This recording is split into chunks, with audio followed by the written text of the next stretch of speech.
You're listening to Guitar Talk with Will Music. Hi everybody, how you going? It's Will Music with Guitar Talk, and tonight we've got some great guests. We've actually got Simon Milan, who's actually ripping up the scene at the moment. He's come back from Ibiza, and we've also got his dad, Sam Milan, as well joining us. Now, Sam's got some other stories to tell us because Sam's actually working with one of the main booking agents in Australia, because you guys do Australia, don't you? Yeah, we do all of Australia. Yeah. So welcome, guys. Thanks for having us on. How you going? Good, good. Right. So now I'll just, because we've got a whole bunch of new listeners and people viewing the show. The Guitar Talk Radio is basically a show that we're pretty organic in the way we work. The whole idea is to actually listen to some legends in the music industry, also some new up-and-comers, for example, Simon, who's actually leaving a really good trail behind him. And also to get some tips from people like Sam, booking agents and stuff. And also, one thing that I do want to do is bring new talent onto the radio. So if you know any young people that, you know, teenagers, or even that could be in your 20s, could be in your 30s, if you're young in the scene and you want to actually have your stuff heard on radio, send it to us. So that's what the whole show's about. We basically want to have a home for all musicians, whether you play the guitar or not. But we call it Guitar Talk because I'm a guitarist, Simon's a guitarist. You know, how many guitarists do you know out there? There's so many out there. So, but I want to open it up to you guys. Yeah, for sure. So, well, he's the man asked away. Simon. Number one, thanks for having me on, Will. I really, really appreciate it. No, you're welcome. Yeah, you're my first boss. 10 years ago. I remember that. So Will actually employed me when I was a 17-year-old. Yeah. And me and Dad were looking for places to work, and we were sending the resumes out, and we're like, I've thrown them in the bin some places. Yeah, they were. I was only young. I didn't even look at the resume. But then, I had a listen of Joey, a mentor. Joey, if you're out there, you're a great man, Joey, and you're a great player Joey's as awesome. well. And we had a lesson, and then he went over to Will, and he goes, "Yeah, I've got this kid. You need to put him on." Yeah, he actually, Joey called me and said, "Hey, Will, do you need any guitar teachers?" And I said, "Yeah, I do actually." And he goes, "I've got this gun, man. Seriously." And I go, "Yeah, cool. Okay, cool." I go, "How old is he?" And he goes, 17. And I go, "Okay, you send him." I said, "Yeah, no problem." So you came in and you played. Mm. And I said, "When do you want to start?" "You start Monday." That was good. That was good fun those days. Yeah, that was great. So I've been teaching for quite a bit, performing, songwriting, been in the studio heaps, like you said, went over to Spain. And it's been great. Like, I've had a lot of good success around the country, especially around Melbourne with the guys that I play with as well. And yeah, music's just my life. So I've kept it up since, when was it, 10 years ago? Cool. Yeah. So good. Let's begin at the beginning. Okay. When did you start? I started when I was 14. Yeah. Around 14. Yeah. Well, his brother, Anthony, is a good sax player, but he's given it up since he left school. He was in about Form 1 or 2, or Year 7 or 8, I should say. And he came home with his big saxophone. It was bigger than him at the time. And Simon goes, "What are you going to do with that?" And he goes, "I'm going to play it. I'm joining the band at school." Mm. And Simon goes, "Turn it up," sort of having a go at him. And then he sort of saw Anthony start playing the sax, or trying to, and he picked up we had an acoustic guitar at home, and he started playing. Yeah. That was one of the main reasons. I remember you went to work and you put the guitar down, and I walked up to it. I'm like, wow, you can actually make music from your fingers here. And I picked it up, and then I was hooked. So ever since that day, I've been playing probably like 5 to 6 hours a day ever since. Mm. And that was like 14 years ago now. Now, a lot of you that haven't heard Simon play, when he was 17, like the thing that you do, well, anyone who listens, Sam, you know what I'm talking about. Yeah. Anybody who heard Simon play, the jaw just went on the floor. It's like, what? So, and you kept it up, and you're still going. So from one strength to another strength. Yeah, I think a lot of it was his dedication. I mean, when I was a kid, I used to tell Simon I went to guitar lessons myself, and I'd pick up the guitar and play a couple of chords, and the teacher goes, "You're better than your mates. You've got to keep practicing. No worries." I'll go home, and then I'd start riding the push bike, forget about the guitar. I actually practice. Next week come back and I was in the same place. So I didn't have that, I think we all did that. Yeah, but I couldn't see. I did it. But he picked it up and he just kept going. And as I've said to him, he used to be on the bed playing and then he'd be lay down, he'd fall asleep, and I'd pick up the guitar and put it on the wall, But he was dedicated. He's in that room. Now. Yeah, I know. Yeah, it's unbelievable. So no, it's been a good run. It's been a good run. The dedication was so. Now, Sam, how long have you been playing in the scene?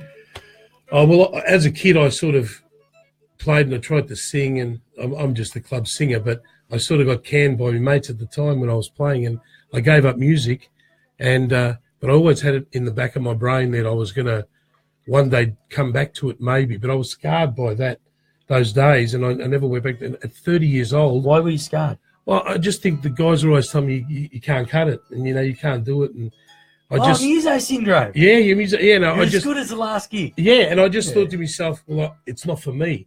But then, as I said, I just kept having this vision of doing something one day, and a cousin of mine, my cousin Helen's got a husband who's called Mick Pateris, and he was an old bass player. He used to own Troy Music before it was Troy Music. It's called Tomic Music, and they were down in Brown, and he formed a band with some guys, and she said, why don't you go and sing with them? They're hopeless.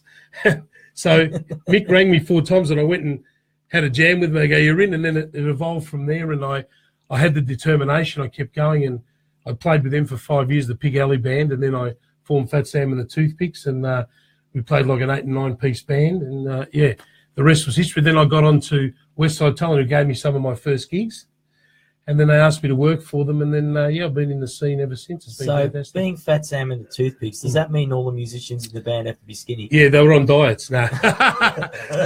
Actually, if I remember, I auditioned for that band too a long time ago, Sam. I think you might have too. I did. Yeah, there you go. Pino was in on the Toothpicks. Yeah, Hold on. But then Sam said, did you get the gig? No, because I didn't get the gig because Sam said I was too fat for the show. Yeah, there can only be one Fat Sam, No, but it was all good. So yeah, I haven't looked back since, and I just play clubs and pubs and whatever comes along, and on a club level and weddings and some corporate functions. And look, it's taken me. I even got down there just playing solo and with backing tracks, so I can't even play an instrument. But I can use my voice, and I use it to the best of its ability. And I even play at aged care facilities for the oldies. Yeah. So I get a thrill out of that, seeing a smile on their face. So it's really good, yeah. So, but Simon's been, the dedication's been unbelievable. And as a son, he might have got something out of me, but I'm not a guitar player. But I've learned of him because I see his dedication, and it kept me driving as well as I was going through my journey. Actually, being father and son, I want to talk about that because when we look at thanks, Pino's being cheeky again. So, I want to talk to you about father and son, the musician father and son, because I mean, if you look at guys like Gianni Turcio and Phil Tercio, right? Yeah. If you look at those two, you've got an absolute freak on piano with Gianni, right? And then you've got his son who's come out, who's even a bigger freak on piano. Yeah, right? Amazing player. Amazing. Mind-blowing, right?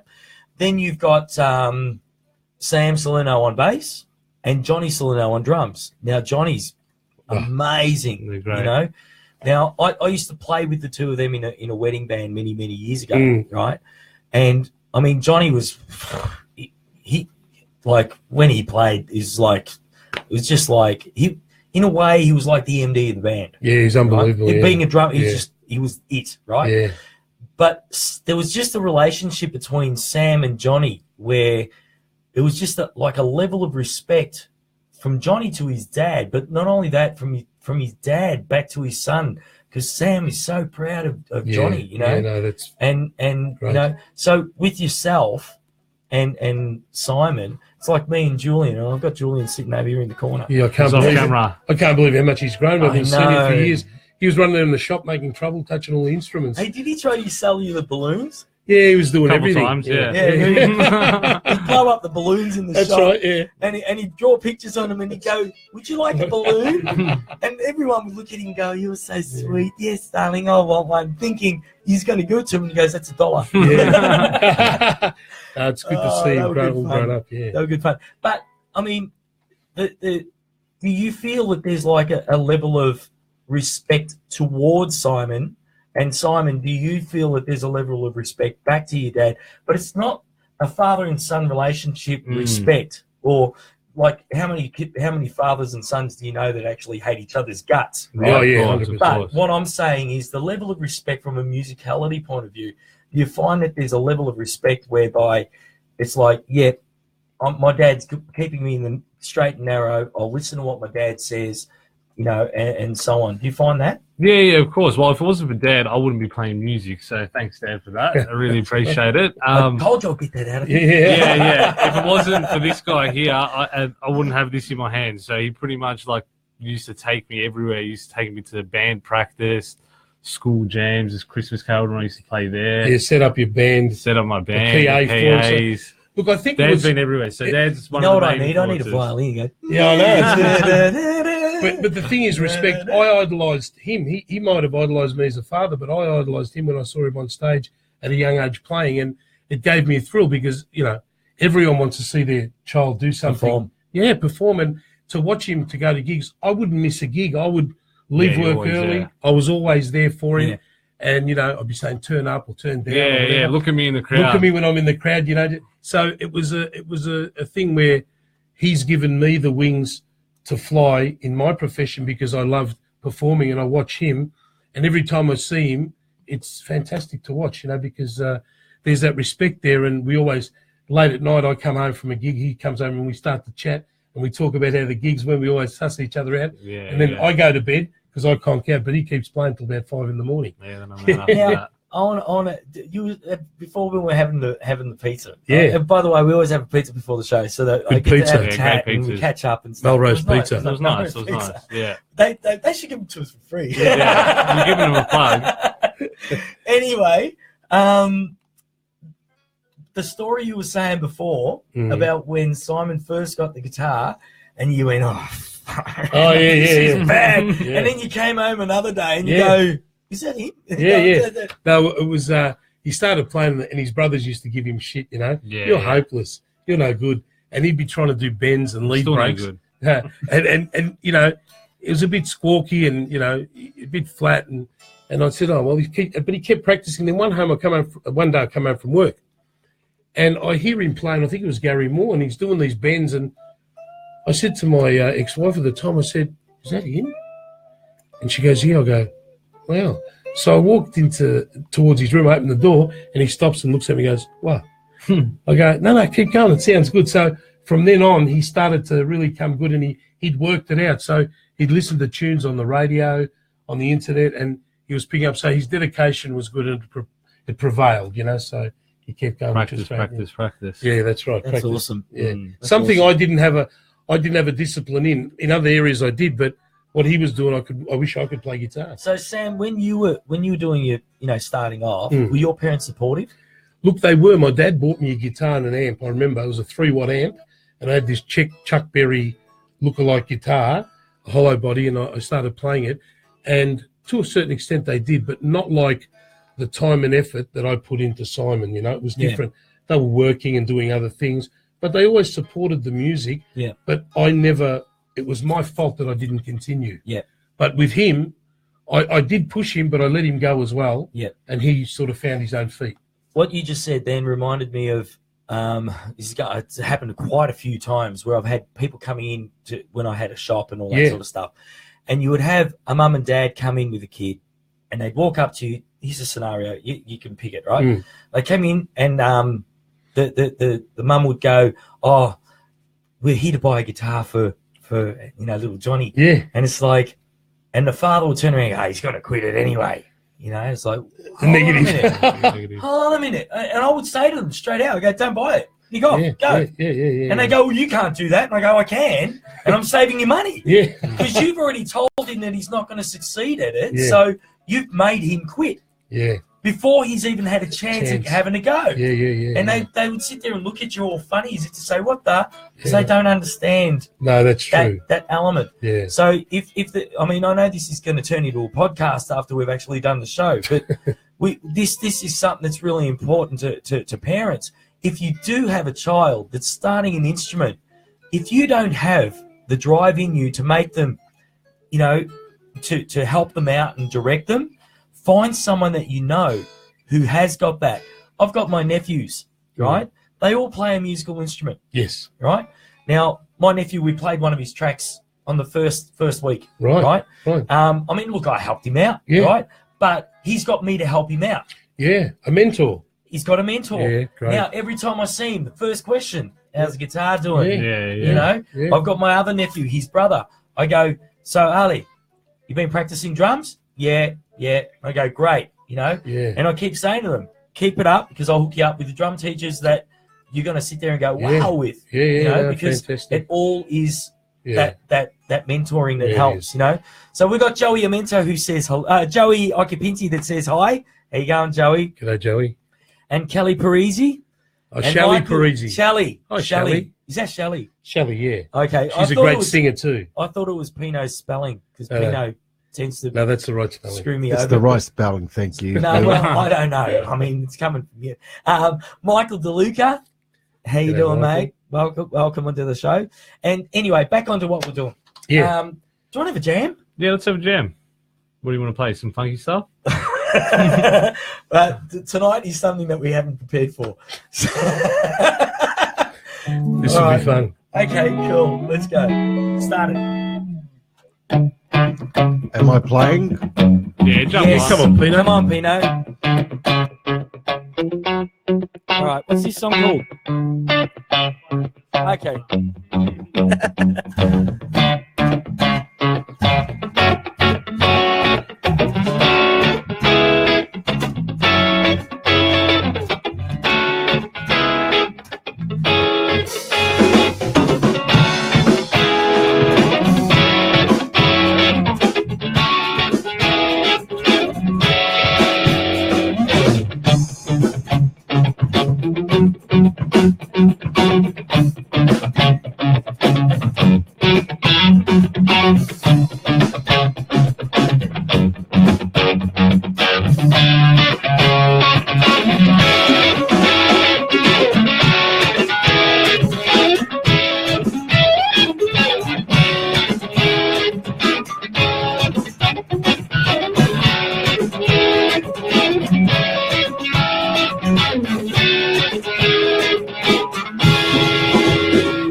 at Eddie. See, we win that. Yeah, it's good. So what was that? What was that track called? It was just like a funky look. It's an original idea that I had lying there for ages, and it's just like D major 7, C sharp minor, S sharp minor, just like a funky sort of bluesy sort of thing. Yeah. A lot of the stuff that I incorporate into my original stuff that we'll hear in a second, but I'm sort of adding in those funk disco chords with some dance music sort of stuff. But we'll hear it in a second. Yeah.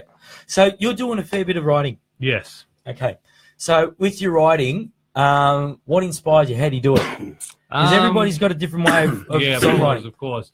I like listening to the guys like Jimi Hendrix, Stevie Ray Vaughan, Nile Rodgers, those sort of dudes. Yep. And then like sort of taking some of their ideas, molding it with different sort of influences, and then putting it all together, and then sort of creating little lines and parts. I'm really into those minor 9 sort of chords as well, especially for the rhythm sort of stuff. And yeah, just taking from any style. I really like the jazzy sort of chords mixed with the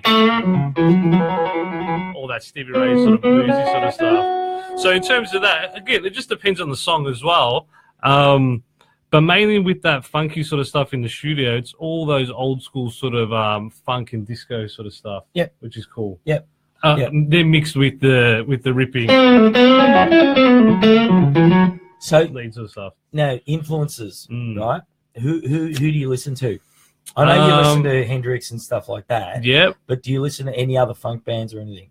Yeah, Doobie Brothers are a good band. Yeah. I like them. Earth, Wind and Fire, Chic as well. But then I like guitarists like Jeff Beck, Steve Lukather from Toto. Toto's another one of my favorite bands as well. Led Zeppelin, Deep Purple. I'm sort of into my rock as well. So I remember Dad getting me into Deep Purple back when I first started. I was a big fan. So those guys, yeah. So it's just everything, I guess, like rock, blues, jazz. Yeah, those are the sort of main sort of styles. I think too, with the influence of me and my cousin Paul, who was a guitarist, he's passed away now, Paul Yankos. Butch sort of was one of the main inspirations for Simon when he first started out. Doing lessons, and you know, we loved all the old stuff, and we used to play it together, and he'd be listening.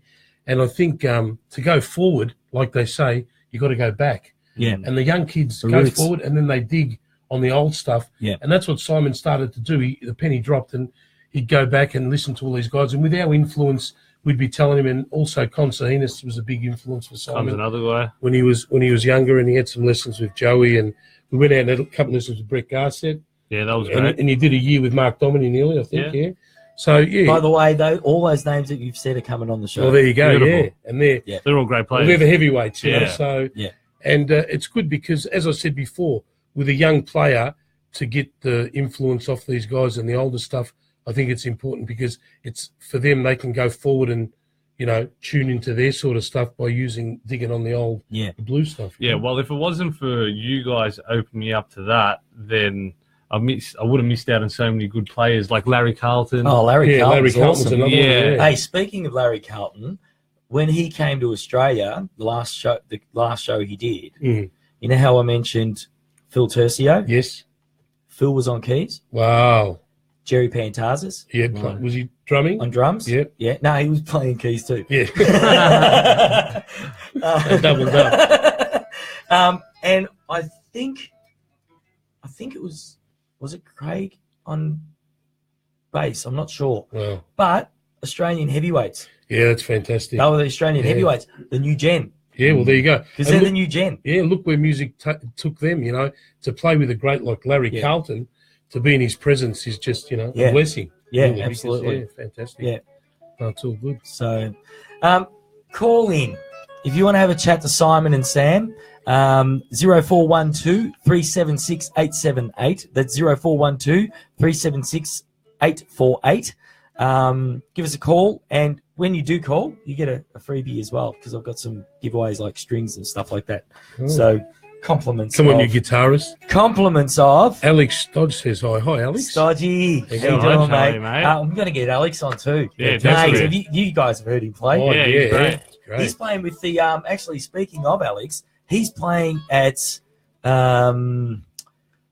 Musicland. with Cool Change. Cool Change. Yeah, he got the gig there, and it's great to hear. I was rapt to hear for Alex to get on because they are a fantastic They're band. awesome band. Oh, yeah. I'm going to try and get down and see them if I'm free, Yeah. Fantastic. They're awesome. I can't. Speaking of Musicland, they've really come a long way since they've opened up. In the last few years, they've really gone to the next level. Now, would you agree with me in saying that they are the new grain store? They are. They are really the icon now for a venue in the north because they broke the venue back when we got Daryl Braithwaite in there, and I helped them get Daryl Braithwaite in there when no one else would go in from the big players. And Daryl got in there and done a show, and he packed the joint. And ever since then, they've had John Stevens, Jojo Zepp, Ross Wilson, the Shantuzis, a plethora of the big players. So it's good to see Musicland on the map and really kicking ass out there, you know. And we've got something up here in the northern suburbs that we can go to, you know. And I look, the venue there, they've just bought a new desk, haven't they, Pino? Oh, yeah, got me off guard. They've just bought a new desk, haven't they? They sure did buy a new desk. Very nice desk. I've actually had the pleasure of playing around with it. Yeah. Very nice. So, I mean, that just opens up a whole new ball game with, you know. Oh, the sound in there is incredible now. Yeah, it's great. I think Aki, one of the sound guys. Great. Is Aki doing sound Aki went in there and I think helped. He set it all up. Yeah, that's correct. Yeah, which is Aki's great. awesome. Yeah. No, Mick and Kathy down there are doing a good job, and it's, as I said, it's a place to go and, you know, get to see all these people. It's not too far away. Where we had to travel before, you know. Now they're right on our doorstep, and they're doing a great job. Yeah. So we're going to go to a commercial, and I caught Pino off guard again, haven't I? No, because I wrote that commercial about 10 minutes ago, and you've just seen it now. No, I saw it long ago. Here we go, commercial. GM Sound Studios has been operating since 1983 and is faithfully servicing the music industry. With spacious rehearsal rooms as well as the main auditorium that can be used for live recordings, videos or gig simulated rehearsals. At GM Sound we offer a fully licensed function room for hire. Whether it's a birthday, anniversary or a private gig, we cater for all your needs and requests. The function room has great surroundings and room for up to 130 people. Bookings are essential. GM Sound has a fully fitted recording studio run by our in-house producer engineer Chris Gatz, who is establishing himself in the industry as a gifted operator. We also have Joe Yamuni, who has opened a sales service shop called Guitar Works. Located inside GM Sound Studios, Guitar Works will cater for all your repairs. GM Sound has ample off-street parking, coffee and tea making facilities, and a fully functional bar available to all our clients. Check out our Facebook page for up-and-coming events. Overall, it's a great hang with quality staff at hand. For further inquiries, call GM on 9359-6799 and see what the North has to offer. Remember, don't go round and round. Get down to GM Sound. Can we say something about GM Sound too? No, I'm joking. Yeah. Because I did that voiceover as Marcel and was Joe. Was that your voiceover? That was me doing that. Oh, that's awesome. I like the sound of my own voice. No, but I just want to say that GM Sound too. They've got a lot of good rehearsal rooms down there. It's a great place. The ad says it all. George and Chris down there have been doing a great job. George's been down there since 1983. And he started off with 3 rooms, and then his father had a kitchen factory next door, and when his dad retired, George took it over and opened up and made it the place it is with a great bar and function room there as well. It's definitely a great function room there and venue. Yeah. And also, you guys, GM also does a jam night. Is it? Yes, there's one tomorrow night. Correct. The first Thursday of every month. And they're going to try and get a ladies sort of acoustic night going on the Wednesdays as well. But yeah, there'll be a jam night. So it's a good place to hang and have a beer, and the bar's open all the time. And Chris Scatz down there does a lot of recording. He's the producer engineer down there. And he's got some really good rates, and he has a lot of bands going through there recording their stuff. So it's been a home for me and Simon. Yeah, and I teach from there on Monday nights. So we've got music. Have you got any spots open? Yeah, definitely. So if you want lessons with Simon, you can get in. Yeah, 100%. Monday nights. Yeah, but it's a great place. But yeah. So getting back to the influences, I think was a major thing for any young muso, and it's good to see a show that's bringing on the young guys instead of rehashing all the old guys. We need the old guys because they're our icons, but it's good to see the young guys coming in on the show, Will, and having Simon on because you can talk to him about the club stuff because he plays in a different Yeah. field that me and you Yeah. would be used to. Yeah. It's a totally different scene, so you can touch on that if you like. And hey, you remember the scene back a few years ago? I mean, I remember talking to guys like Sam Salerno and there was Sammy Pisano, Tommy Pisano, back in the days when they used to play at Lazar's and all that sort of stuff. Yeah. And they were saying back in those days, the industry used to be so that they had full-time, it was like a full-time job. They were paid a salary Wow. and they would work 6 to 7 nights a week. Yes. And they would leave their gear there, Yep. work every night, go home. Go there. Some days they go, we've got to put a new repertoire together, and they go there during the day, rehearse, Yeah. and then run those new songs that night. Amazing. You know, and then it's just for change. Yeah, change a lot. But we are still the world's most gigs per capita in the In world Melbourne. in Melbourne. It's amazing. Yeah. There's a lot of For music you. going around. I mean, I do a lot of the bookings for a lot of the acts, and I see what goes through the agency and other agencies. And, yeah, it's not talked about. So something like this is great for the musos to give them a platform to be heard, you know. Yeah. And it's a great thing because everything's sort of gone underground and everyone's doing their thing, and so many things are happening in Melbourne Absolutely. that we don't know about. Absolutely. And you hear them all. You got Facebook and internet, but it's not talked about live, which is a great Absolutely. thing. Yeah, I think Yeah. it's great. But now on the topic of you being with a booking agency, Hmm. right? Let's talk booking agency stuff.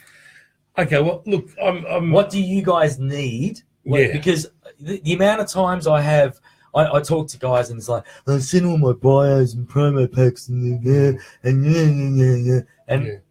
and that's what you get. I think there's a lot of positive and negative things with musos towards agents because, you know, they're always trying to get on. And sometimes as an agent, you've got so many acts on the books. But if a new act comes along for the young guys, all you have to do is, like, I test them out. I say, okay, give me a photo, a bio, a song list, and maybe a video clip of your band or an audio clip. And sometimes you tell them these things and they're nodding their head, and then 2 weeks later you still haven't got anything. Yeah. And then you ask them again and they go, oh, yeah, I'm going to get that. So I've had young guys and you talk to them and you want workers.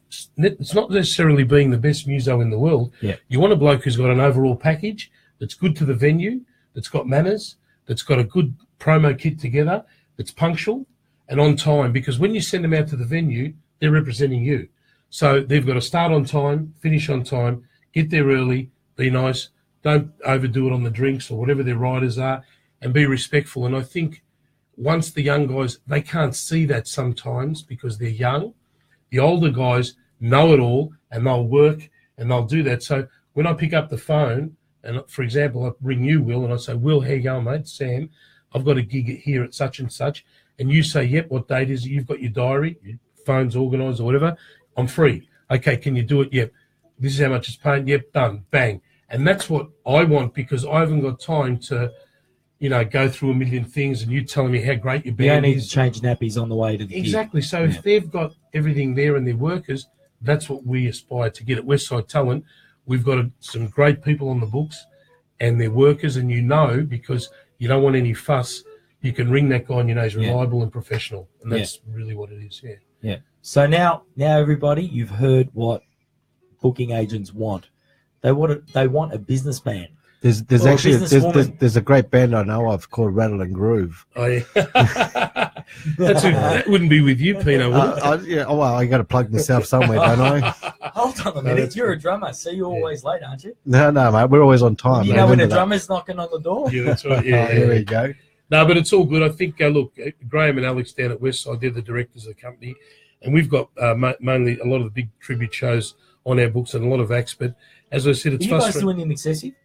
Yes, we handle them as well. Do you know yeah. I started that? Did you really? The band? Yeah, David back Graham. in the when we started it was me and Andrew Parisi, Okay. who and Andrew Parisi went on to, well, his last person that he was actually managing was Chopper, Oh, really? but he also broke 1200 Techniques into the US. Oh. But that was after the In Excess thing. Right. We put the band together, and it was like there were great opportunities with Yeah. that band back in That- those days. But then I got out because what happened was the pokies and the tabaret came Oh, in. yeah. And At I that said, time. what's going on? The Yeah. industry's just drying up. Yeah, And I dumped and I went back into the wedding scene again. Yeah, right. You know? Well, they're still So- going. I know. And they're going great guns. They get some good gigs, and we book them as well. There's a lot of good guys that are still out there, been out there for a long time in the tribute shows like Thunderstruck and Gold Chisel, and they're still going, and they've been around a long time, and they know their craft, and they're doing a great job. And the cream rises to the top. The ones that last are the good ones. So, no, it's great. Yeah. But, So can I interrupt there? Yeah. I've got a question I online. know you're going to interrupt anyway, so it doesn't matter. We've got a question online. It was just too long for me to type on the big board, so I thought I might as well say it. It's from Beats Patrick. Is that a friend of yours, Simo? Yep. It's put, Simo, tell us about how you're gone from going clubbing and when you were younger and listening to dance tunes to develop your playing. That's a good question. Yeah. So we started going out when, how old was it? It was probably about like 16 or 17. underage. No, you weren't. No, he was 18. Yeah, I was about 18. You were 18. Yeah, I was about 18. I was always into the live band stuff. I was playing in bands at school, and then my mates would go to these nightclubs, and I'll tag along with them. And I'm like, oh, this is pretty cool. There's a lot of people here. I don't mind the music. And we sort of grew up on dance music, buying the Ministry Sound CDs, so I was always around. And then a couple of years went by, I'm like, wouldn't it be interesting to play live guitar in a nightclub? And I saw the guys that were playing the music, obviously the DJs. And I'm like, nah, there's something in this. I reckon it can work. And then one night I saw Jason Hero play at Platform 1 with Mark Pellegrini. So Jason was on vocals and percussion, and Mark was DJing. And after I saw that, I'm like, maybe I could do something with the guitar. So anyway, a couple of years went past, and then my mate Stevie Knox, whose DJ name is Mickey Knox, an old friend of ours. Actually, we're family friends with him and his dad. Yes, his father, Bones Nardello. So, yeah, we ended up hooking up, and Stevie was DJing at a nightclub called Corova, which was on Burke Street, and another club called Two Floors Up. So he's like, oh, do you want to record some guitar parts? I'll chuck in some DJ mixes of mine. I'm like, yeah, cool. So we went over, and I think he lived in Greenville at the time. He was in Greenville, So this is when I was like 20 years old. Anyway, we got into the studio. He's like, oh, this sounds really good, man. I reckon the young kids would dig this. The people would dig this at the clubs. I'm like, yeah, we'll give it a crack. Chuck it out on your mixtape. He's like, actually, do you want to do a live show? I'm like, yeah, we can have a crack at that. And back then, it was never really done before. Like, no one really, it was sort of new territory. I'm like, yeah, let's have a crack. So we rehearsed, got about 6 or 7 original songs down. And then we played our first gig at Two Floors Up in 2010. And at the time, Two Floors was one of the biggest nightclubs in Melbourne. So we were playing to like at least 800 to 1,000 people. And that was our first gig. A bit nervous, but we got up there and, yeah, we sort of blew the roof off. And ever since that, it's sort of just taken off. And I've just been doing that ever since. So, yeah, like I just thought of it as to break away from the standard guitar playing sort of mold. Obviously, I still love playing in bands, play with those sort of people, but doing something completely new and sort of taking the guitar out of its comfort zone a little bit, because you never see dance music with live instruments. You know, now that you say that, last night we went and saw Igor Zavedra, remember? And Igor made a comment because he plays 8-string bass. Yeah, right. And there's only 5 of these basses in the world. They're all prototypes. 8 strings. 8-string bass, right? It goes down to a low F sharp, right? Anyway, he was saying, because someone asked him, so, you know, what bands do you play with and stuff? And he turned around and he said, I don't need to play with a band. Yeah, not anymore. I am me. He's the band. And when he said it, I went, man, that's amazing. Because he was right. Because what he was doing, man, he played some Latin rhythms last night. He pulled out some I can't even remember the names of the rhythms. But he said there's over 100 different types of Latin rhythms. Yeah. And like, what do you think of? Tango, cha-cha? Yeah. None of those. No. These were really like really weird rhythms. And he was playing on the bass, but he was playing this chordal thing on the bass and melody line and all that sort of stuff. Amazing. And he tours the world doing exactly that. So, and he said, I am me. I'm starting something. That's it. That, you know, and he even said he was 22 years old. he was studying to be a phys ed teacher, and he actually turned around and said, "That's it. I'm actually He said, "That's it. I'm actually going out. I can't do anything with these guys." He basically said, "I'm going to." You made me lose my train of thought. No, You're a mongrel. He's me, yeah. Yeah, And he listened to a band that was playing Weather Report. Yeah, right. At the university campus in Chile, right? And he turns around, he hears this band playing Weather Report, and he walked down to the band and he went up to the bass player and he goes, "Excuse me, what's that?" And the guy goes, looking at him as if to say, "You're an idiot." He goes, "It's a bass guitar," and he goes, "I love it. That's it. That's what I want to do." And that's that. At the age of 22, he stopped all university. He went and traded in his bike and did a straight swap on his push bike for a bass and started from then. And now he's 54. That's amazing. And he's been making a living from it. So what you're doing is exactly what, it's more of a solo thing. At the start, I knew what he was doing, but I used to say to him, "Yeah, but what are you doing? You should join a band." And he goes, No, you don't know what you're talking about. So then I got to convince him a little bit. No, but it worked after a while. After a while. And then I remember going to Love Machine. He was playing a long weekend. Yeah. It was in 2014, and I hadn't been to one of these DJ gigs.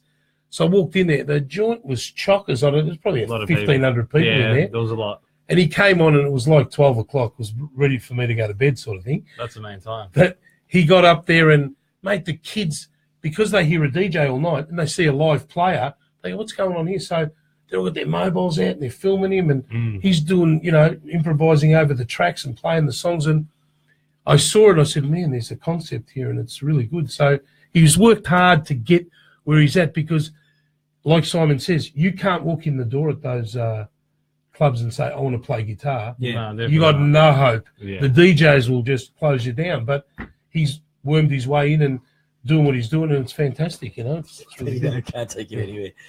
But now, on the topic of that, I want to talk about, because when we were having the pizza, we were talking about the how you got the gig in Ibiza. Oh, yeah. That's a great story, actually. Right? Yeah. So tell us that one. All right. So it was a Wednesday night. I was playing down at the Vineyard, and it was just a normal sort of gig. I was actually playing with Mark Pellegrini, and I played with Jason one time as well. And then there was another percussion player by the name of Gaz Kempster, who's now a good friend. He was playing alongside me. He's like, "Man, you're really cool. Do you want to play at my new club called Pawn & Co?" And this club just opened up. This was about 4 years ago. Pawn & Co. PAWN. Like I was going to say. Not PORN, so don't get excited. I thought I had to X-rate the old show. Okay, so that I was going to beep then. Yeah, that's a place on Greville Street now. And I'd played there, and me and Gaz became really good mates. And then from that, he's like, "Look, I'm going over to Ibiza to play," and he's very prevalent with the live DJ stuff over there. And then he's like, "Do you want to come over and stay with me?" And I'm like, "Yeah, where do I sign?" pretty much. And I got over there. So just from getting out there and just sort of meeting one or two people, a couple of doors opened up. And, I got to go over there, which was probably one of the best trips of my life, to be honest. But we talked about where you were. It was a Wednesday night? Yeah, Wednesday night in St Kilda. Yeah. And at the Vineyard. At the Vineyard, yeah. And it was just a sort of normal gig. And like we said, one door opened and another one opened. Yeah, I met Gaz, and then he got me down to Pawn. I met all the boys down there. Actually, I'm in a band with Gaz now called Night Theory. It's Gaz Kempster, Andy Murphy, and a vocalist called Dan Livingston. We just recently put out our first single, and it went number 2 on the RE Club charts 2 weeks ago. Awesome. Yeah, so we're really happy about that. Boys, if you're listening out there, we need to write the next song because, number 2 is going to be hard to beat. But that's like a DJ band. So it's Andy Murphy DJing, Daniel Livingston on live vocals, Gaz is MC and a percussion player, and I'm on the guitar. So it's a half DJ, half band sort of thing. That's awesome. Which is really cool. Speaking of music, let's hit a song. So, Pino, what song are we going to play? I can't see it. It's called The Revelator. The Revelator. Okay, yeah, I can see it. This was one you did when, Simon? It was a few years back? Probably about 3 years ago. With a good mate of mine called Mike Metro.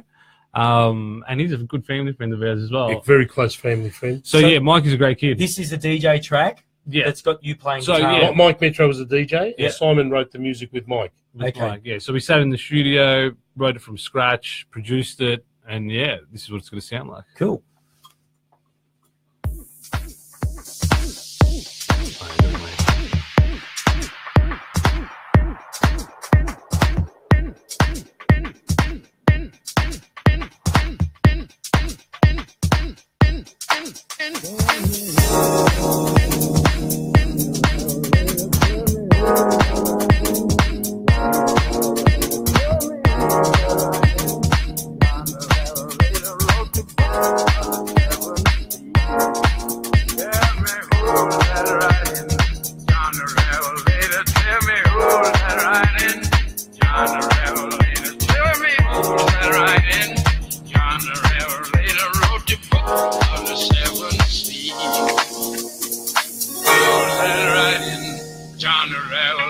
Tell me who's that riding? John the Revelator. Tell me who's that riding? John the Revelator wrote the book of the seven seas. Tell me who's that riding? John the Revelator. Tell me who's that riding? John the Revelator. Tell me who's that riding? John the Revelator wrote the book of the seven seas. Tell me who's that riding? John the Revelator. Tell me who's that riding? John the Revelator. Tell me who's that riding? John the Revelator wrote the book of the seven seas. Who's that riding? John the Revelator. Tell me who's that riding? John the Revelator. Tell me who's that riding? John the Revelator wrote the book of the seven seas. Thank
you.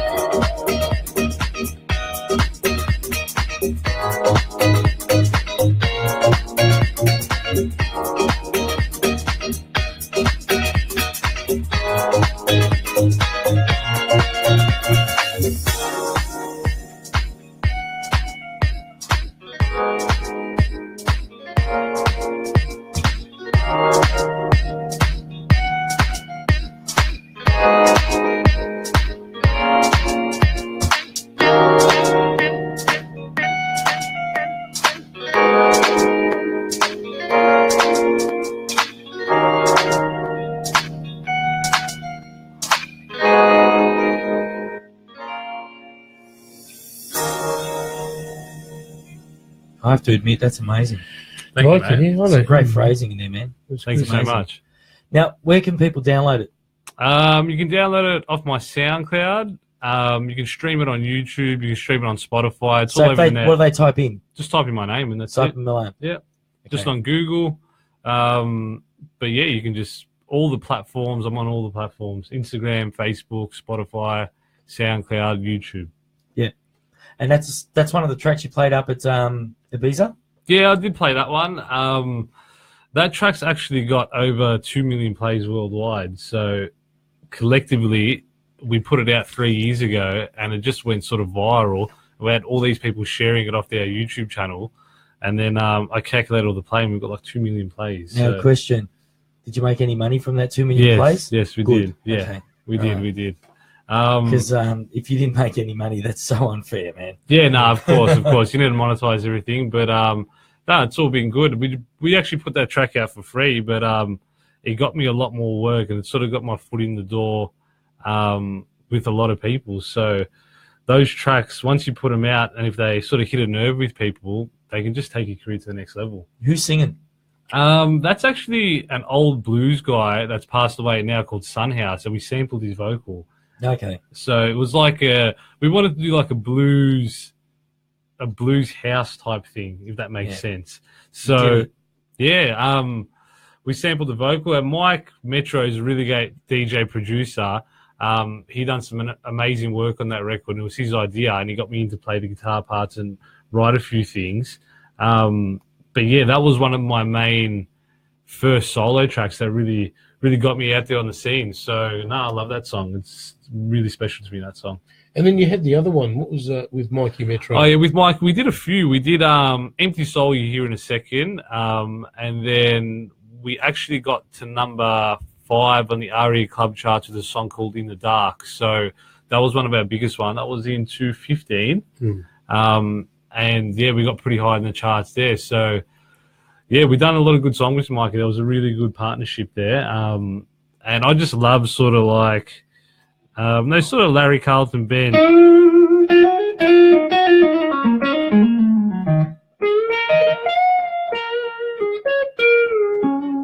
All that sort of stuff, you know what I mean? The bluesy, fusiony type guitar I players. was just looking at your dad then. He gave you a look as if to say, my boy. Yeah. No, I'm jealous. I go, wish I could do that. No, you gave him a look. You had that smug look on your face as if to say, it's my boy. Yeah, a bit of that too. Now, who are your teachers? My first teacher, again, like my dad said, was my Uncle Paul. Then it was Con Sahinas, who's a really good guitar player. Jim Sambassis, I got lessons off at Parade College. Jimmy. Yeah, great guy. Yeah. He Great taught me guy, a lot. Jimmy. Jim actually taught me how to get my sound as a young guitar player, because I used to turn everything up to 10. And yeah, he goes, don't do that. You need to get a nice warm tone. And after that, I can imagine saying that. so if you're watching, Jim, thank you very much. Hello, Jimmy. Who else was there? Mark Domini actually got some lessons off. Dad used to take me to his Newport. house in Newport on a Wednesday night. And he's an amazing player. When I saw guys like that play, that sort of blew me away. I got a couple lessons off Brett Garsett as well, who's like the boss. Brett, if you're out there watching, you're like the greatest guitar player ever. Like, He is. I can't say Absolutely. anything bad about Brett. Like, such a nice guy. So humble. Yeah. Even though the stuff that he was trying to teach me back then was a bit over my head, they were still good lessons. So I'm going to come back now when I know some more theory and that. I think it would be a lot better. But no, he's a great guy. Yeah. Yeah. Now, for you to get gigs, I want to because we were talking about this before, right? Yeah. Now, you've got a father who's a booking agent, right? Now, here I was when I asked you this before, how do you get your gigs? Thinking, oh, Daddy's going to get me the gigs, Yeah, right? it's the other way. Yeah. Total But opposite. It's the total opposite. You're actually going out and getting your own gigs without an agent. Yes, exactly. Yeah, how does that work? I pretty much just sort of met a really good bunch of people in Melbourne, a lot of close friends that I've met through the nightclubbing scene, and I started playing a couple of shows, did really well. The crowd really liked it, and once you show the venue that you can bring some people, they enjoy it. Obviously, you have to play good as well. Yeah. But yeah, it just sort of snowballed from there. So another thing that really helped me as well was posting my stuff up on social media. I put up a couple of videos, and from that, a few people saw that, and then I just got called some gigs. And then from then, it was just like, oh, we've got this club for you, we've got that club. Do you want to come interstate? Like, I actually had my mate Jared Lees call me up. He's a great sax player, by the way, plays in the nightclub industry. He goes, do you want to come do a gig in Bali? As soon as he said that, I'm like, yep, bang, hang up the phone. And it was actually with an international DJ called Mike Stever that's toured the world, and he's a big thing in the house community. So, Mike, if you're out there, I know you're watching. You're a great man, mate. And then I met this guy, and he actually lives across the road from me. So I met him in Bali, but he was originally from where I'm from. It's amazing, yeah, just around the corner. And yeah, joking. Yeah, just around the corner. And we sort of like write every night. We've got some songs coming out with him as well, so that should be really exciting. But back to the networking sort of thing. Yeah, it was just a snowball effect. We just got out there, rubbed shoulders with the people, made mates, made sure I was always on time, I was always prepared. But some of these gigs as well, I'd go into a nightclub scenario where you don't even know what you're playing. Whatever the DJ plays, you just have to go with it and pick it up. And if you don't have good ears, you can really make a mess, especially on this thing. You need to be able to pick up the song straight away, know what key it is, know what chords. And like I said, if I didn't practice for like 5 or 6 hours a day when I was younger, I wouldn't even play those gigs. I wouldn't be even getting the shows that I'm getting now. Yeah. So, yeah, when you walk into a nightclub and you don't know a track and there's people looking at you, you don't want to be making mistakes because they figure you out pretty quickly, and then who knows what will happen after that. So on a daily, this is talking about practice, right? Because I'm going to ask everybody to practice, right? Sam, do you practice? Let me think about that. No. Okay. Simon, what's your daily routine? Daily routine would be... You don't need to go into the personal stuff. No, of course. Basically, obviously just a warm-up, just play some chords, some sort of scale shapes and that. But then I'd probably work on... Show us. Yeah, sort of stuff like... I'll just warm up with some nice sort of jazzy chords and then play over those chords and try and hit the quartos up top of those.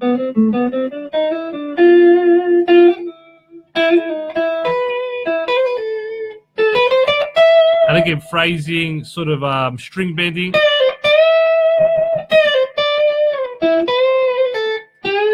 I'm really into that sort of blues stuff.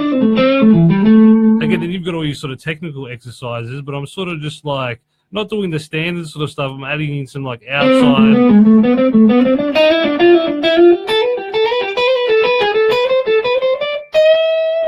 That sort of stuff. So it's a lot of phrasing, chord playing, and just basic sort of technique sort of stuff. Yeah. But I'm not sort of doing scales over and over and over again. Again, I did that when I was younger, but I think I've got the chops now, like with all that. All that sort of stuff. I've sort of done all that. So now it's just, playing for the song, I guess. Being creative with it. Yeah, writing again. I do a lot of writing as well. It's called maturity. Maturity, exactly. That's the word I was looking for. I don't think I'm there just yet, but maybe in a couple of years. Do you know, when I first heard you playing, you played so many freaking notes. Yeah. Now, I have to admit, he's mellowed a lot. Yeah. And he's playing getting like melodies and giving it space. How many times you hear a guitarist playing, you sit there and go, Shred. Pick the freaking note you like. You know, just now you know how drummers feel.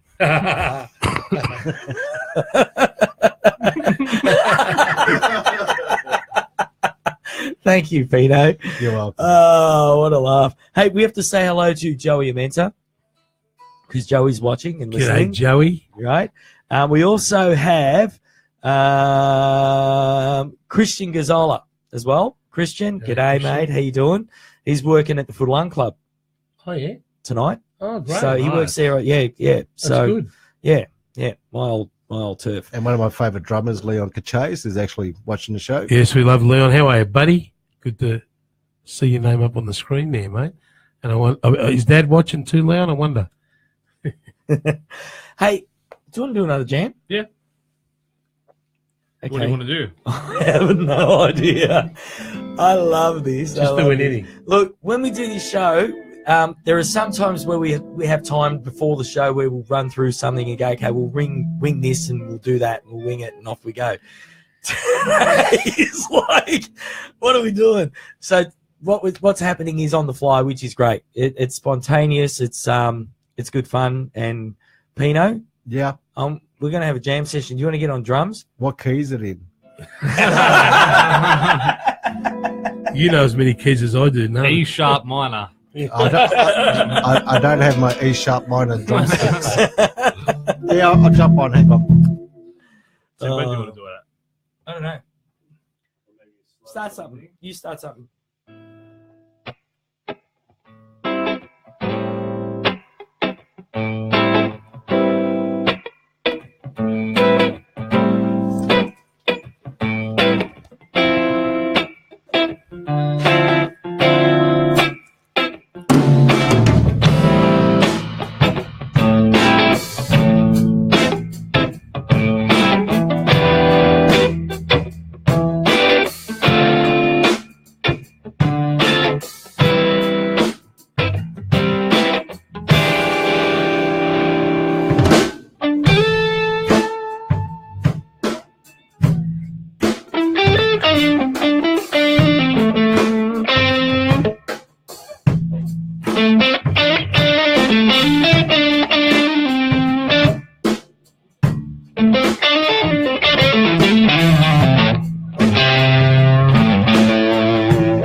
was good fun. Yeah. I tell you what, you made me realise that I've got to work on my. That was good fun. If anybody wants to call in, 0412 376 848. That's 0412 376 848. Call in, say hello to the guys. Call in and say hello to me if you know me. And you'll get a freebie. We'll work something out. I've got a whole bunch of little goodies to give you. So now, back onto your playing. What's the future? What's the future hold for you? What do you want to do? Just exactly what I'm doing now. Just playing a lot of shows in the studio, flat out. Just keep writing, keep playing, keep performing. I'll probably go back over to Ibiza in August. Yep. That's going to be cool. I just came off a great summer in Australia, playing a lot of big shows. And again, like I said, the song went number 2 in the country, so we've got some more shows booked over that. We're going to do a bit of a tour. Just keep. Where did you play recently? We played at the Grand Prix a couple of weeks ago, and we supported the Black Eyed Peas. Oh, cool. So that was a really, really good gig. We played main stage for that. Did anything happen with them? What do you mean? Like, sometimes you do gigs with bands like that, and they go, hey, you got to see him, though. You didn't see him, did you? You didn't really see him? I was sort of backstage with them a little bit in the green room there, but they sort of had a lot of people around them. Unapproachable. Yeah, they were sort of running. I think one of them was late, so they were just sort of doing their thing, and no one could really go into their green room. But no, we got some good feedback. We played a show at the Emerson that following night on the Sunday as well. So, and then we played a show on the weekend at Porn & Co. We did a headline show there, which was great. So we've been keeping busy. So in terms of playing, just keep practicing, keep getting better. You can always learn some stuff at the end of the day. So just keep doing what I'm doing. Yep. And it's been good. Like I said, it's maybe been a little bit different for guitar players to sort of delve into the dance sort of music world, but I think it's pretty cool. Like, just to be on the different side, because you don't want to be the same rock guitar player as everyone else. There's a million of those guys out there, and it's like you need to have your own style. That's what I think anyway. I could be wrong though. No, you're right. You got to do your own thing. I think there's a commercial coming up. Yeah. Oh, so you're doing a Joey Amenta on me now? Yeah. I was waiting for the paper, Pino. He doesn't watch the screen. Hey, you guys are proof now. How many times did I tell him? Pino's always got the screen on, and I was waiting for you to look, and I'm looking at it. I don't care about the screen. I'm into you guys. Here's a commercial. DrumTech, the drummer's headquarters. For all your drumming and percussion needs, DrumTech is the store for you. Hundreds of drum kits on the floor and percussion gear, including huge range of electronic drums and accessories in the electronics room. Looking for that certain drum book? DrumTech has a extensive book library and DVDs, and happy to help you find what you're looking for. Also, DrumTech has Australia's biggest range of cymbals on display, including on-site service centre for any repairs or simply to change skins on your kit. Looking for lessons? DrumTech has state-of-the-art drumming school upstairs with Australia's most talented drum teachers. So anything drumming, go to DrumTech, the drummer's headquarters. You can find DrumTech at 529-535 High Street, Northcote, or online www.drumtech.com.au, or simply call on 03 9482 5550. DrumTech, the drummer's headquarters. DrumTech. Yeah, that was DrumTech, and how ironic a DrumTech commercial on a guitar show. I know. How'd you get that one in? Well, I'm the producer. But in saying that, we need to get some guitar stores to advertise on the Muso channel, especially on the guitar show. So it would be great. They will come. They will come in droves. You know what they say? You build it. Now, by the way, if everybody listening can share the Muso channel publicly on their Facebook page, that will help immensely, not only just for the show, but it'll also help immensely for everybody in the industry, because the whole aim of me doing this show is to basically make this a platform for musicians and people who want to become musicians, or even people that love listening to to bands and so on down at Musicland or whatever corner place that you go to listen to, or if you go to a wedding and you listen to the band that you're stuck with that night. You know, this is the whole aim of this show is to make this show bigger than big, if that makes any sense. It's a great concept, yeah. So that's the whole idea. And like, I know it organically, this show is exploding, I have to admit. Just the likes and the viewings because on our page I can actually I showed you before that like the amount of people that have seen it hit a nerve. It hits a nerve, you know. It's fantastic. And seeing that it makes me feel good. But not only that, it's one of those things where you sit there and go, if we can only get more people to listen to us so that we can you know, hopefully be picked up by Fox or something, that'd be great. You never know. Yeah, I think Melbourne's yearning for something like this because there's so many musicians out there that talk to each other, but when they get to see someone talking live on Facebook or on radio, it's another thing they can listen to, and they want information. They want to know what other guys are doing, and I think it's there's a hole in Melbourne that's got to be filled, and I think you're doing a great job. And Pino starting this off, drum talk, and now moving on. This thing's going to explode, and I really hope it does because people, I've watched it over and over, and I love it because it gives me something to listen to, and for the original artists out there, it's fantastic. I've actually got a lot of people that say, "Oh, we don't get to watch the actual show, but we watch the rerun." Yeah, that's because right. we get to watch it. Yeah, you know? And there's some guys that go, "Man, I drive home from work because I'm working, you know, that on Wednesday time night, or whatever, and I can't get to see it. I'll watch it, and it's awesome, you know." Also the Muso channel is on YouTube now. Oh, there you go. So we've got the Yeah. channel, we've got the YouTube, the Muso channel Okay, that's a good one on too. YouTube. So we're actually going to be uploading all these videos Awesome. Fantastic. per week. Yeah.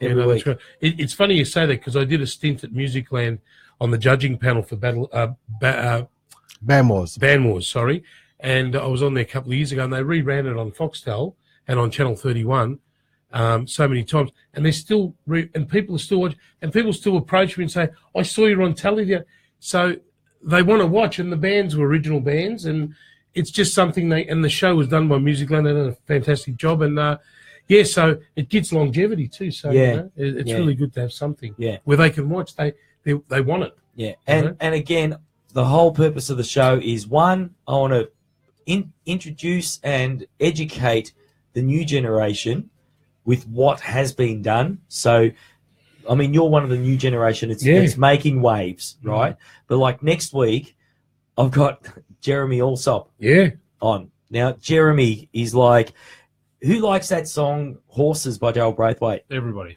It's a national anthem now. That bass line is him. Is him. Wow. Right? So now Jeremy's teaching my son on bass, so he's learning off Jeremy, and like it's good, just amazing. And now Jeremy emailed me his bio.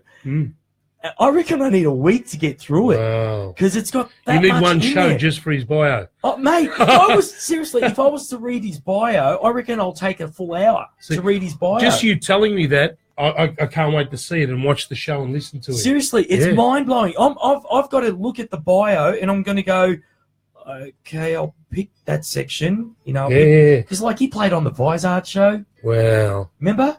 I've been everywhere, man. I've been everywhere. He's played with some legendary players in New York when he was living in New York. So how can you not want to listen to him if you like music?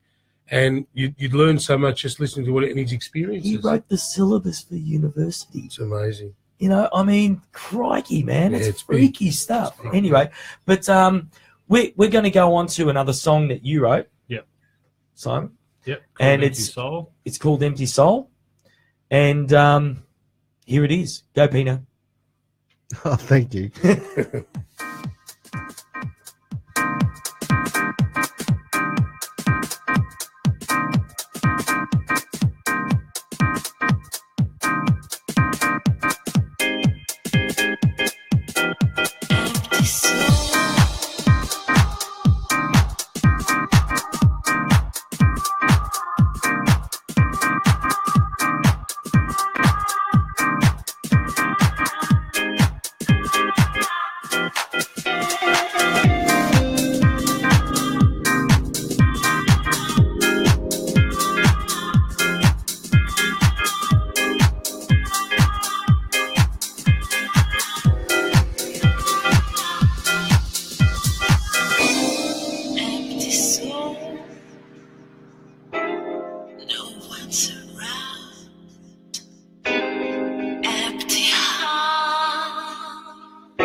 Empty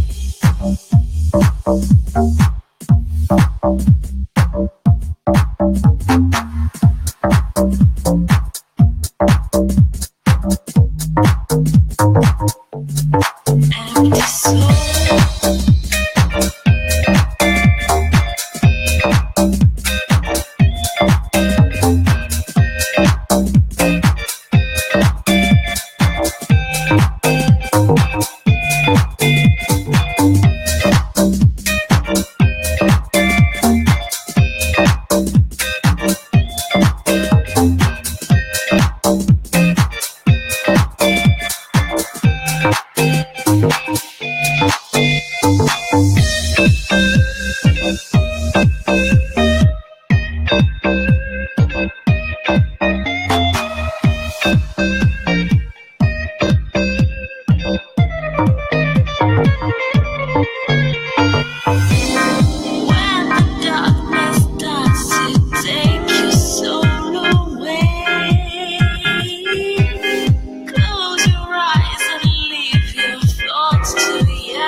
I could listen to this stuff all day Thank you. and all night. It's easy It's listening, easy that's listening. for sure, yeah. And who's the singer on this? The singer on this is actually a lady that we don't even know. We sort of typed in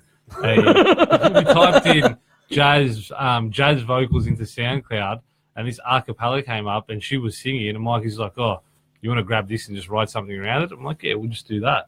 And then I just wrote these chords around it, and that was it. It was just a sample off the net. But she's a great singer. Whoever you are out there, we love your work. But what happens? So is that released? It is released on SoundCloud. We release it for a free download, but it's not released on a label.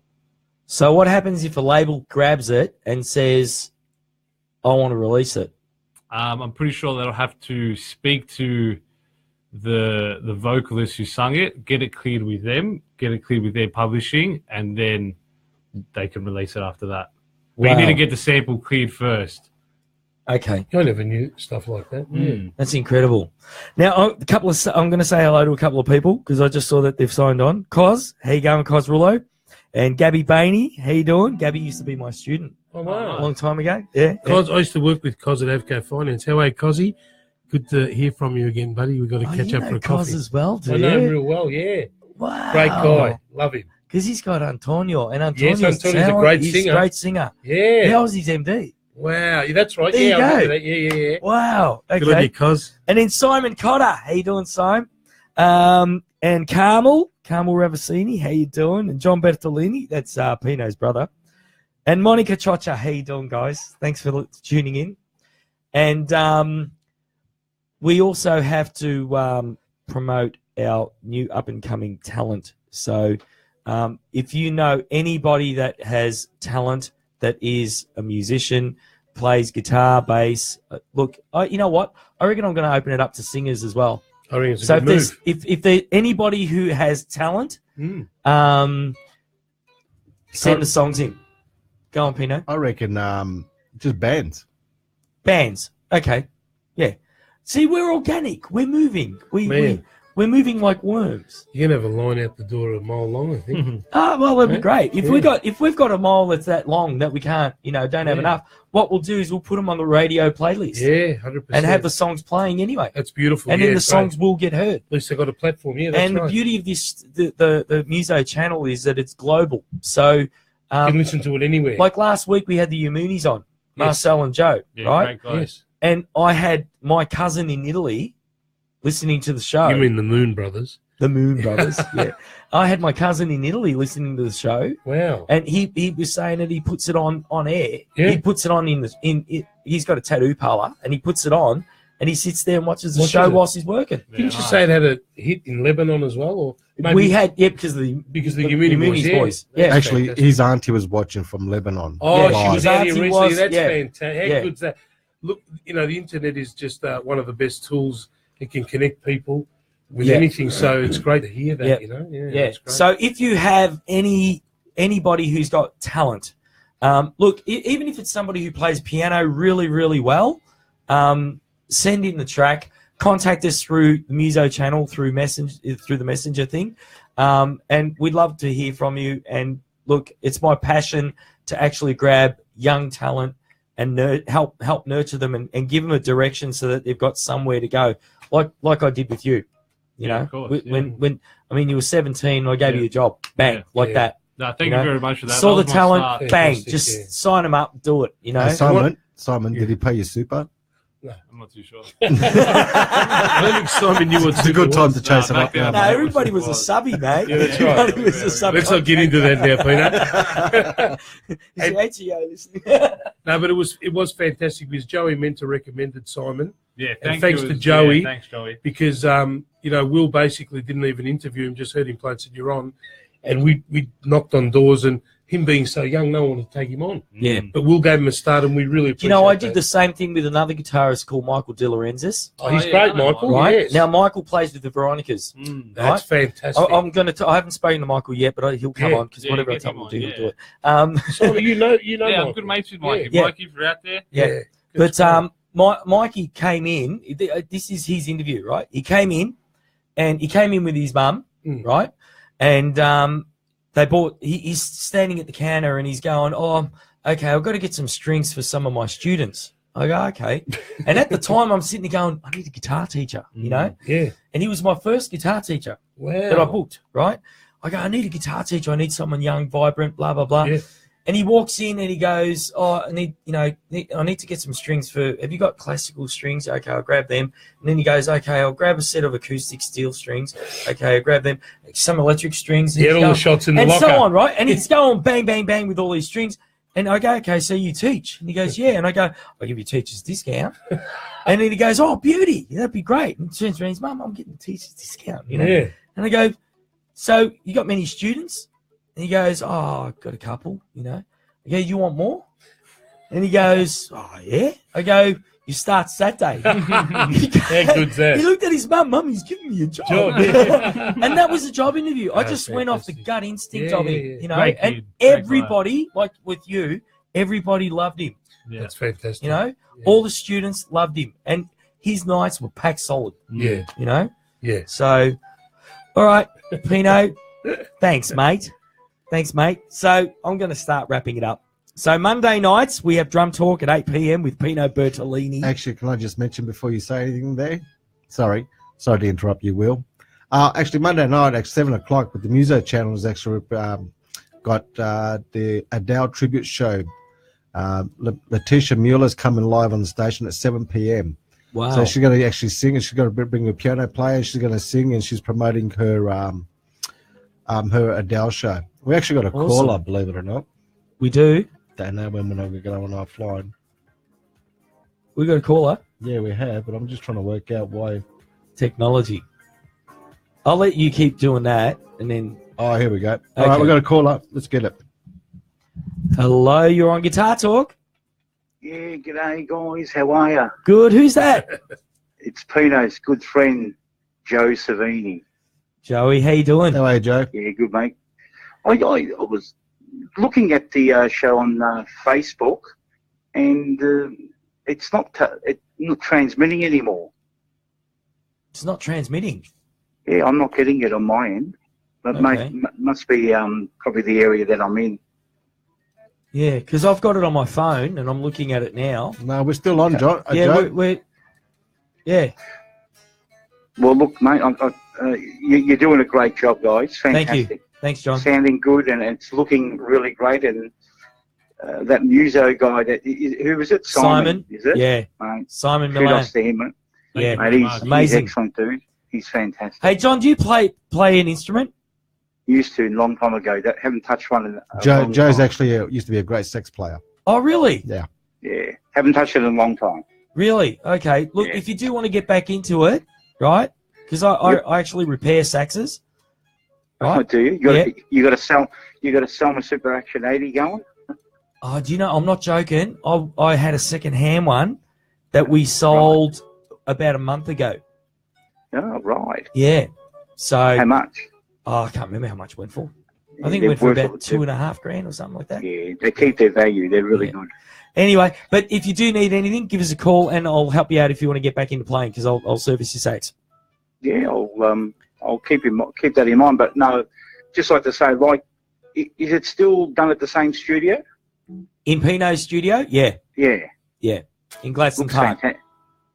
Pino, fantastic job, mate. Looks fantastic. I have Thanks, to Joe. admit, Thanks, Joe. I have to Good on admit, you, mate. kudos to Pino as well because Pino's putting a lot of hours into the show. He's done a marvellous job. Not only my show, but all the other stuff as well. Yeah. So, Nah, talk about he's a top outside. guy.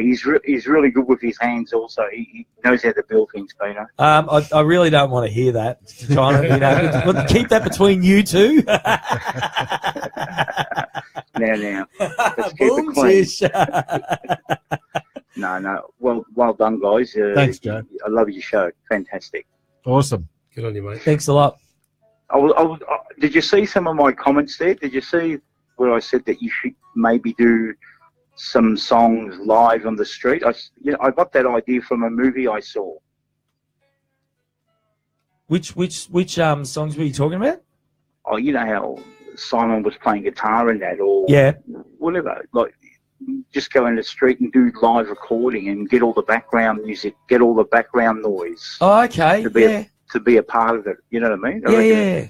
Okay. Give it that real That'd urban be something. feel. Yeah. It's a good idea. But guys, yet again, congratulations. Thank you. I'm sure that the show is going to go bigger and better. Fantastic. Thank guys. you very much. Thank you so much. Thank you. Thanks, buddy. Thanks, And, Joe. and by the way, I'm at work at the moment, so talking to you from work. Thanks, Right, mate. guys. Catch you later. God bless. Thank you. See you Thanks, later. Joe. Bye-bye. Bye. Bye. So, Pino, you were saying Monday nights with... Oh, the Muso channel has got the Adele show, tribute band with Letitia Mueller. So that's at 7 o'clock. And then at 8 o'clock, we've got Drum Talk Radio. Special guest Troy Gretsch coming in. Oh, with us Troy! live. Yes. Oh, mate. Do you guys know Troy? I've heard of him. He was the Troy drum- Gretsch. He was a drum Yeah, teacher at the I school remember as Troy, well. Yeah, great drummer. Yeah, he's awesome. Yeah, he's actually got a really good drum school online. All right. Well, okay. we're going to be talking about that on Monday night. So we better yeah. not talk about it. No, we're not going to talk. I mean, I'm selling the idea Yeah, so yeah. people listen to it, So, yeah. But, and then go on, Pino, tell us And what's Will, are you happening. coming in on Monday to produce the show so I can sit where you are? Or Do you want me to come in on Monday night and produce? no, I'll be all right.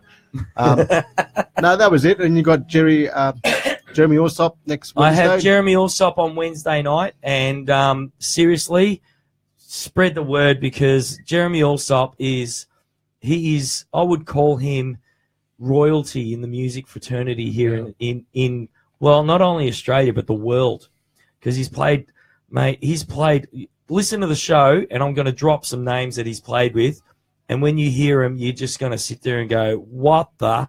That's fantastic. Because he's played with the best. Yeah. And the thing is, it's just so, like, a quick story. I was doing a gig with him a long time ago down at Williamstown. Mm. And there was a DJ on that night with the band as well. Mm-hmm. And the DJ started playing horses. Right. And the dance floor was packed. And we were standing at the back of the dance floor, like away from the band, right? And we're just the two of us are standing there, and they're playing horses.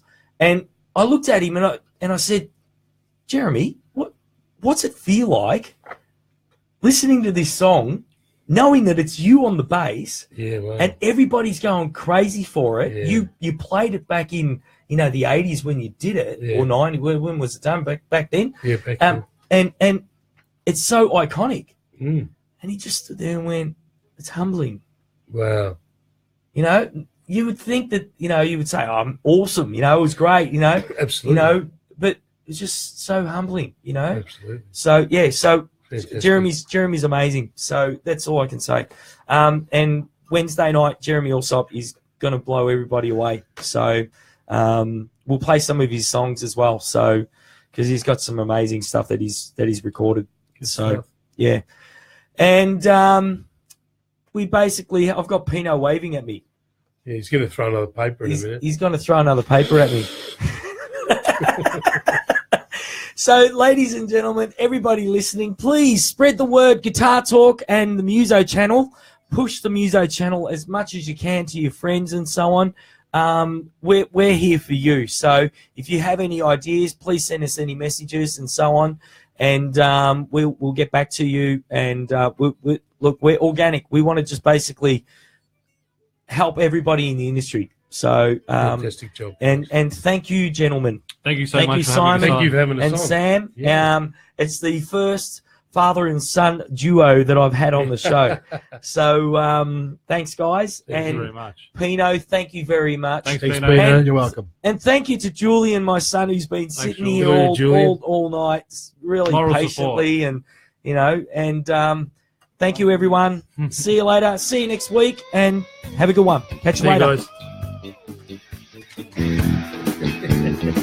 That was great, mate. Thank you.